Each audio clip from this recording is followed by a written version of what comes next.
Right, good afternoon. Next project. It's about 7 o'clock at night. It's Saturday, working day. I've been out today. Dropped 3 guitars off up in Cannock, off with Rob Peach. You might have seen my last video. On to the next project. Straight on. Don't know anything about these guitars really. Fender Mustang, 1973, custom shop. 1973. So look. Loads of numbers, blah blah blah blah blah, Fender tuners, all that gubbins. What's a refret? The bridge, don't know anything about this bridge either, very strange. Look how thin them posts are, but how fat the holes are. Shouldn't that have some rubber grommets around it or something? Or should it do this? I don't know, I'm just going to find out. Luckily, I've got another Mustang in, coming for some electrical work. Should that do that? Don't seem right to me, that don't. Should have some rubber grommets around there or something, surely.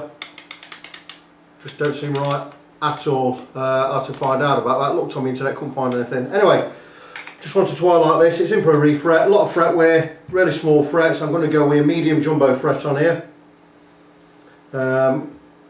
With it being an old Fender, I don't know what the radius is. Would it be 7.5? Is it that old? That's a 10. See what we've got here. Gets right away in a minute. Should have done this off here. There's a 7 1/4. Let's have a look. Yeah, looks like a 7 1/4 to me. 7 1/4 radius. Get some fret. Now, because this is old, they might have knocked these frets in sideways. So I'm going to get some heat on there, pull one out, and see what sort of damage it does, if any. I think it's still going to get them out. On this, there's a lot of glue and stuff around the nut there. I'm going to have to replace the nut. This nut's edit.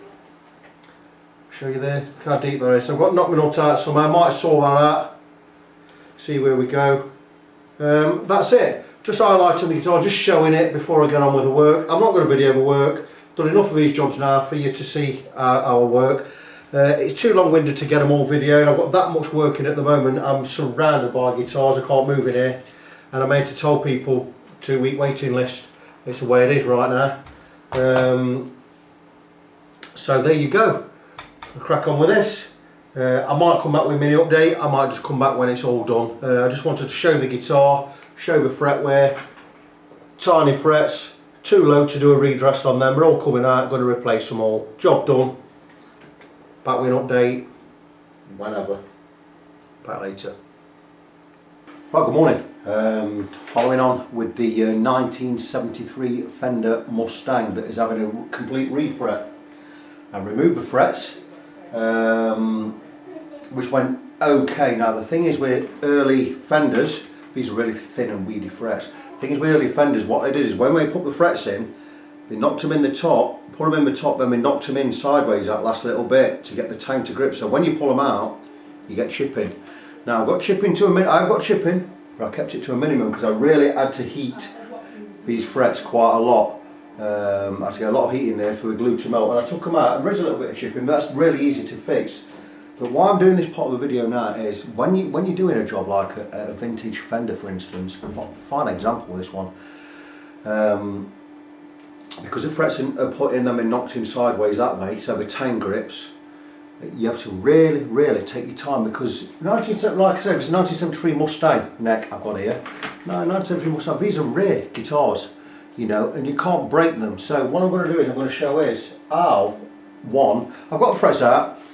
I'm going to show now, I've got it all level on the bench. I'm using, again, a different technique to what I normally use. Normally I put this on the jig at the back, but I'm not doing that anymore. I've found an even better way to do it. So what I'm going to do is, I'm going to put the camera on the neck itself and show you how I've got it clamped up. And I'm going to actually zoom in, and I'll explain, I'll zoom in when I find the controller. I'm going to explain what I do, how I do this, and how I'm going to fill in, how I'm going to fix these little splinters next to the frets. Thing is, the chances are the new frets are going to cover that anyway when I put them in, and I'm going to glue them in.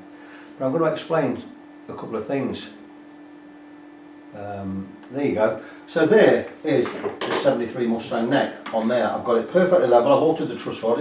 It is actually bolted to this piece of 30mm MDF, bolted right through with a plate on the bottom, and then I clamp that to my table. So now I've got this perfectly level. I can just show that if you want. It's perfectly level everywhere. And it's taken a radius block, it's a 7¼ inch radius, 7¼ inch. I've got it all flat, and what I'm doing is I'm sanding this level. I've already done it, it's done now, it's ready. All we do that for is just to smooth the fretboard. I don't want to take any material off because it's not very thick. We're not very thick on these old Fenders. So all I'm doing is just to smooth it off. Like so. And once I'm happy with I've got the radius absolutely uniform all the way along, which I'm going to check. I'm going to check it right there.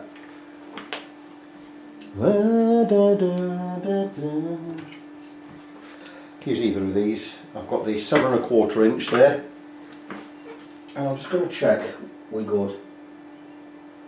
Absolutely lovely up there. I mean, I could just eyeball this.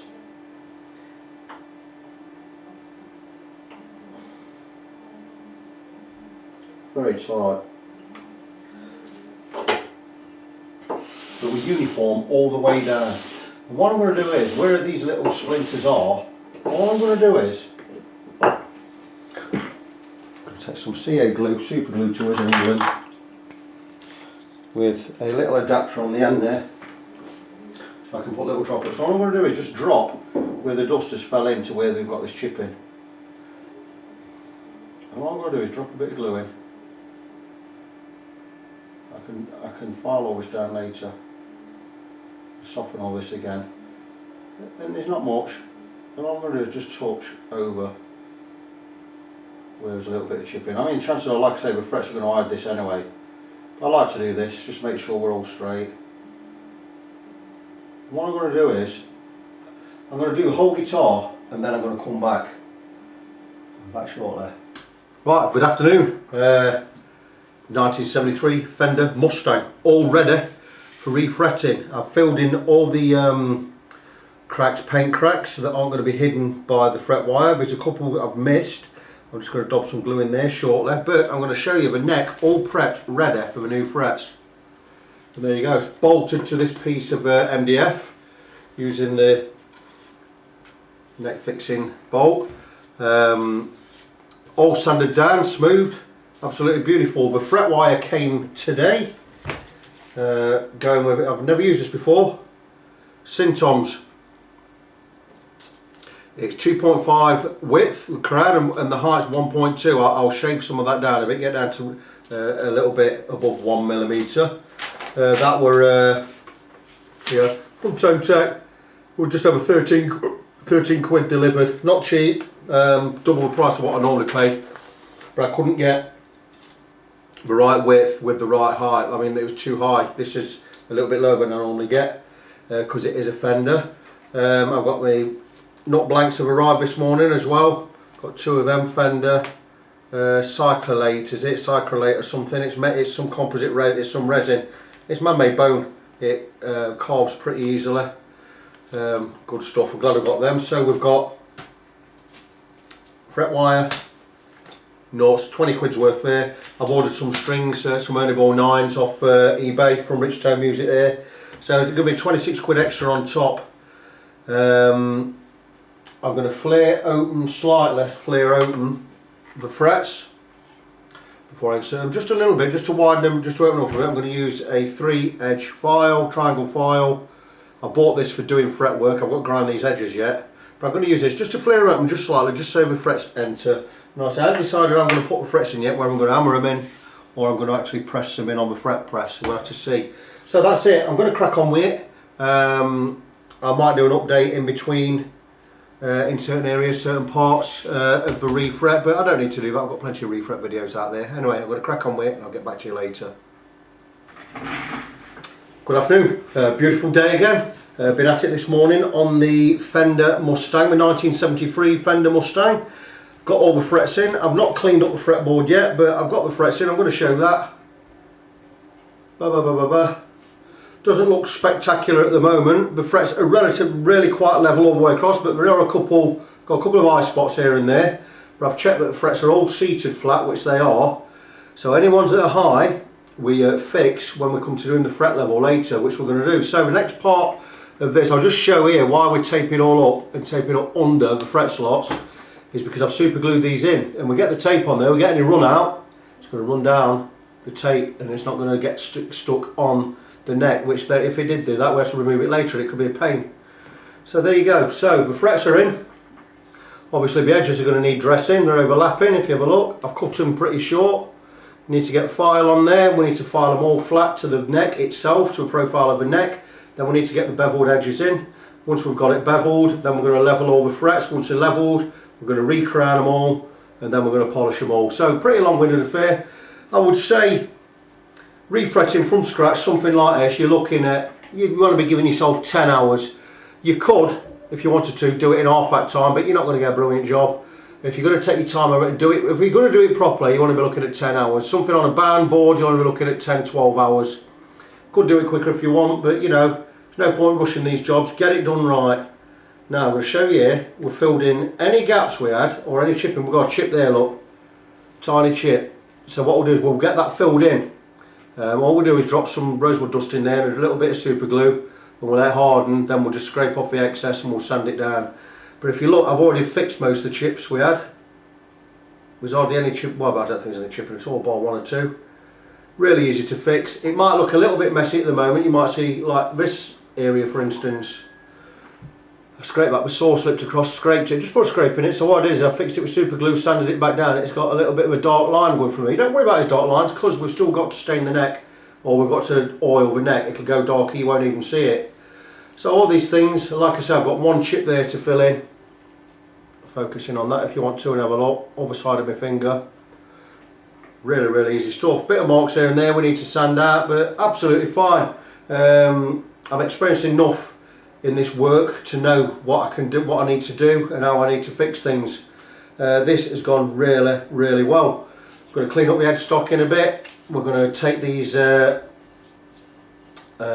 out. We're going to clean them up, and we're going to get this all jigged up shortly. Get it jigged up, get it on that piece of MDF. We'll get it put on the jig, we'll get it all levelled up, get it all supported underneath, and what we're going to level the frets. Get the beveled edges off the frets, get them beveled, and get the frets levelled. That's the next part of this. So that's really it for now. As I say, these things you don't want to be rushing them. You want to take your time with stuff like this. Make sure you get your frets seated flat. Get them in level, get them in flat, get them done proper. And because once they're in now and they're glued in, they're not going anywhere. So all we need to do now is get them level, get them crowned, job done. But take your time with these jobs.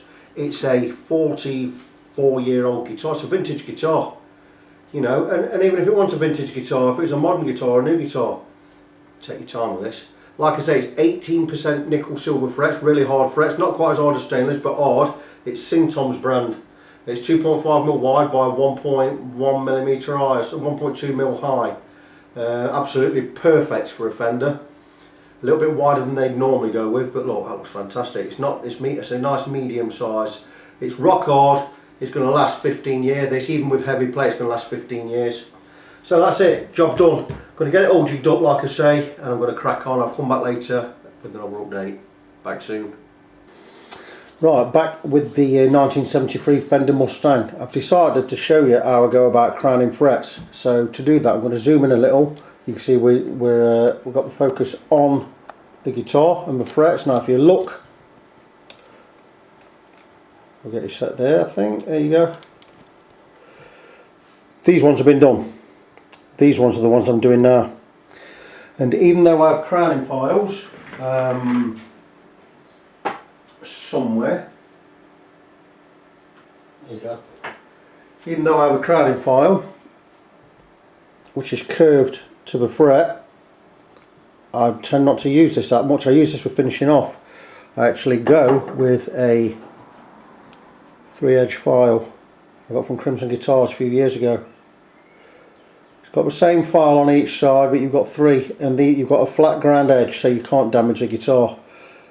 And I use this because it gives you a better feel, and you just get a better result with it. So I'm going to show you how I work it, and I'll explain a little as I go along, but mainly I'm just going to work without talking. So all I do is I take the file and I just come across the fret vertical, and then what I'm going to do is I'm going to roll the file over as I work, blah blah blah, and roll it right over until I get like this thin line right down the centre, and that's going to take this from being a flat fret there, which is flat, you see it flat, and it's going to put the curve back in. I'm going to get that radius, that crown.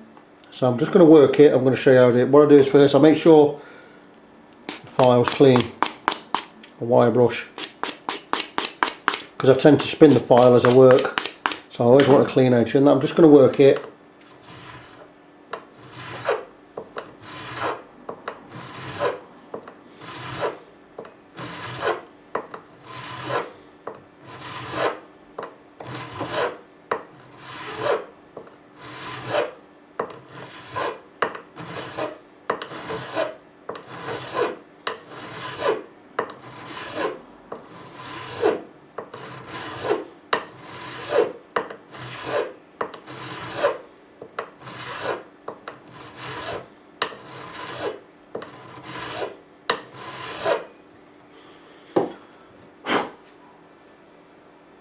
Beautiful.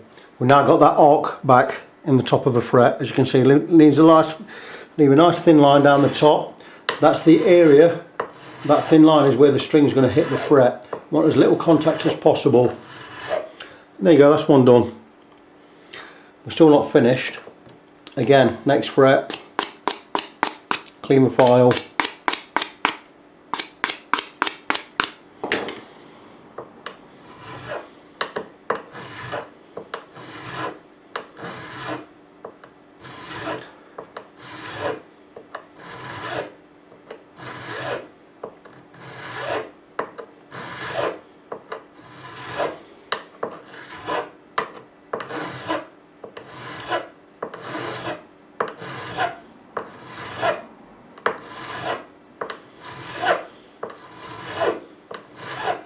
There's a knack to this, and you pick it up as you go along, you learn it. Some people are natural at it like I am, other people have to learn it.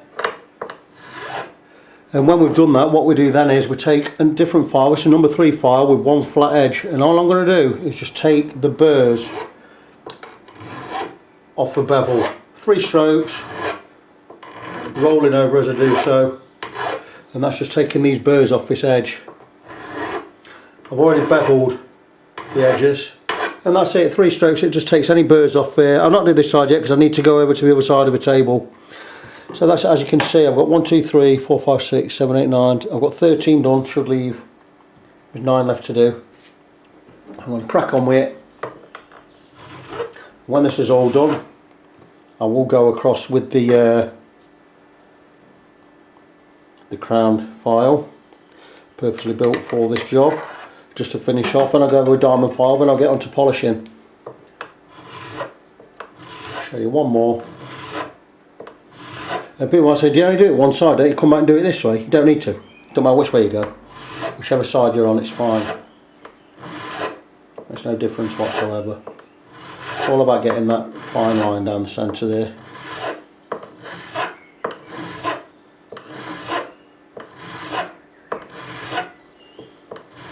And at every stroke we take a little bit more off, look.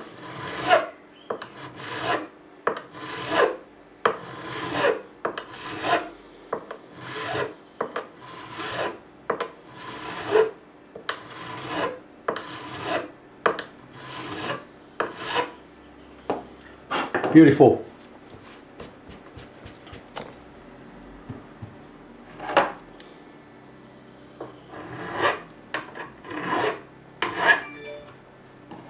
And that's it. I'm going to crack on with the job now. Wrong way. Oops, there you go. Got about 8 more to do. Going to crack on with it. I'll come back with another update later. Fender, 1973 Fender Mustang refret. Refret's all done. Frets are all been levelled, polished. Everything's finished. I've still got it bolted to this piece of MDF, but the neck is now ready to go back on the guitar. What I'm going to do is, while you're here, I'm going to remove the neck from this piece of MDF and I'm going to show it you. I'm going to talk about what we've done to this. This It's an old Fender neck, and the old Fender necks, the frets went in sideways, so when they were hammered in flat, they were not that way. So the times when you remove the frets, you get quite a bit of chipping, you can't avoid it. So it makes a lot more work to get it right. Not a lot more work, but a fair bit more work. You have to be really, really careful removing them, which I did on this. I still got some chipping, but I'm going to show you how it ended up. You know how to repair chipping, I've shown you that. We'll fill it in with some dust and glue and with file over the top, sand it all down, blah blah blah blah blah. So you know how we do fix that, but I'm going to show you how this has turned out. I removed it from a piece of MDF, and I'm going to show you the neck and the fretwork. Absolutely beautiful job. The neck's straight, the frets are level, they've all been crowned, all got that beautiful crown back. I take my time on jobs like this, you know, and they are a very time consuming job. It's why they can be so expensive, but work out the expense compared to 10-15 years. These frets are going to last 10-15 years. I've gone with 18% nickel silver fret wire. This is actually Syntom's brand. I've not used it before. It's actually really, really nice. This is 2.5mm wide by 1.2mm high. But what I did was, I took off a 0.2mm. I got these really down to about 1mm. So they're just a bit bigger than original size, but it's going to make the guitar play better. The frets are going to last longer. They're polished off to a smooth finish. They're absolutely beautiful. Any chipping I got is none left now. It's all been filled in and fixed. Really pleased with how it came out. So I just wanted to show this before I put it back on the guitar. I've cleaned up the headstock area, cleaned up all the gunk off the back which accumulated over the years, all the gunk off the front. Going to give this just a little light sanding just to take any burrs off these holes there. The frets have all the edges have been taken off, been nicely beveled. Absolutely beautiful. So it's now ready to go back on the guitar. So I'm going to get the tuners back on. I'm going to fit it back to the guitar with the original shim it came with, which is in, I always do a bits and bobs box. That's the bits from the guitar. It had this shim on it, so I'm going to put that back. It's going to go back to the owner as it was when it came out, except in better condition and cleaner. So I'm going to crack on with that now, get the tuners on. I've also got to cut and file a new nut, which I'm going to do. I bought some brand new ones. I only buy Fender ones for the Fenders. Here they are. Got two in there. It's made out of a resin. It's an actual proper Fender one. Blah blah blah blah blah. I'm going to get this glued on, cut a new nut, get it all set up, and I'm going to come back later with the final update. Back soon. Welcome back to the series on the 1973 Fender Mustang. It's all completed. Everything's done. The refret went really, really well. Absolutely beautiful. I've shown bits of it before, but I'm going to show. Oh, it's also got a brand new nut I've just cut by hand. Don't want to get too close. Can you see that? See the radius on there.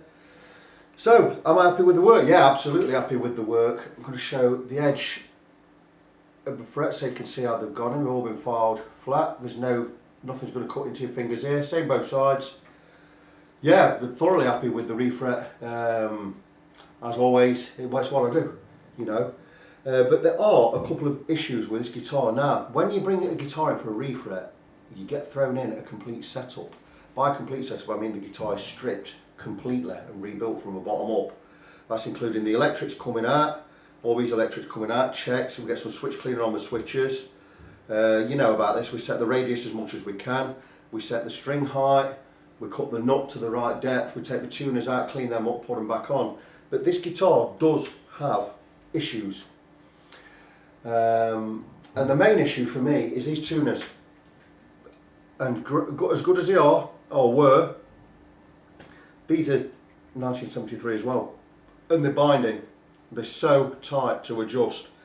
And even getting any WD in there or some grease or whatever, right, we're still going to cause a problem. The stems are bent. I'm going to recommend that the owner changes these out because they're just so stiff. It took me quite a while to get it in tune. It's holding tune now, which is fine. But another problem area is this bridge. And you can see it's got like roller saddles there. And these saddles are not adjustable up and down. They're just pieces of cylindrical metal bar with a groove cut in them. And that radius is set. Now the problem with this radius is we've got a 7 1/4 inch radius across the fingerboard, and this is supposed to match that, and it almost does. but it doesn't, because once you set the height on the low E and the high E above the 12th fret, you realise that these 4 strings here, middle 4, are too high because the radius is not set right. It sort of gets the 2 E's low, then the other lot are quite a lot higher. There's got to be a manufacturer makes a bridge different to this where we can alter the height of the saddles. So that causes problems because it means the string height is a little bit higher than we'd like it in the middle. Now we could compensate by bringing the low E and high E lower, but then we're going to start getting fret buzz. Now I've set this neck pretty straight, you know, to find a bit of relief in there, and that's how I want it to be, and that's how it should be. So we have to make the most of what we've got in front of us. So I've had to compromise a little bit on that. I don't like making a compromise, but it's all I can do. But that said, the guitar plays brilliant. The fret job went really well. There's no fret buzz anywhere. There's not going to be. The frets are absolutely level. I spent a lot of time on this one. This guitar's probably had a little bit longer than you normally would get. It's probably had 15 hours, and you know, that's because for one we got a little bit of chipping, removing the old frets because they're knocked in sideways. You're going to get chipping, but I have to be very, very careful when inserting my new frets and getting them all level. And I've spent a lot of time. This has had about 3 different fret levels because I had to take quite a bit of material off to bring the height down because the fret wire was 1.2mm high and I wanted it 1mm. So I've taken a lot off, flattened the lot, and I've had to re-crown the lot, and I've had to level again and level again just to make sure it's right. Because sometimes over a period of a night they settle it and a couple may raise or whatever. So it's had a lot of time. It's been, as always, I love doing these type of jobs. And that's really it. The guitar probably is not as bad as I'm making out. I mean, it's been cleaned up, cleaned all the neck area, all under these tuners has been cleaned, the headstock's all been cleaned. There's not a lot I can do about the body because the body's tarnished everywhere. This scratch plate is actually glued on with some contact adhesive. It took me a while to really peel that off without causing any damage, which I managed to do. Got some switch cleaner in here. I've taken these electrics out, got some switch cleaner in the pot, so there should be no crackle anymore. All in all, a good guitar, but I don't think these vintage Mustangs are as good as they're cracked up to be. I think there's definitely a problem with the bridge. I'm not very keen on that type of bridge. I'm going to recommend to the owner of this guitar that he changes the tuners, we upgrade to some more modern ones, and we look at a more modern type bridge affair there. After that, the guitar should be absolutely fine. I don't like sending guitars out that aren't absolutely perfect, but this is beyond my control. That bridge is not something I can do anything about. I can't alter the radius on there. I'm not happy with it. So, you know, what can I do? I could just send it out. I know the seller's the owner of this guitar is going to realise that my job is a good one. But there's nothing, like I said, there's nothing I can do about the bridge. So I'm going to recommend you swap the bridge out. You get some new tuners on there, you can bring it back, and I'll get it sorted out for him. Then he's going to have a fantastic playing guitar, fantastic playing vintage guitar. It's got mojo, it's got scratches and dings all over. The neck is absolutely straight. It's got a brand new fret job. It's 18% nickel silver fret wire on here. It's Syntom's brand. In fact, this is a strip of this. It's that gear. Absolutely brilliant fret wire. It's not cheap. This is nearly 14 quid delivered for one guitar. Fret wire I use normally, you know, I can get a lot cheaper. I can get 18% nickel silver fret wire for half that price. But no, we didn't want it. We wanted a good name brand. And this, by the way, I wanted 2.5mm, and it's the lowest crown height I could get, 1.2mm. Ideally 2.5 by 1 would be brilliant, but it's good enough. I'm doing another Fender this week, and that's why I bought his fret wire. Again, the owner said, no, I don't want any cheap stuff, I want the good stuff. So again, the good stuff. And they're paying for it. So what can I say? So there you go. Fender, 1973, Fender Mustang, complete refret. Job's a good one. And that's it. So until the next project, which will be quite soon, as always, be good to each other, and I'll talk to you soon.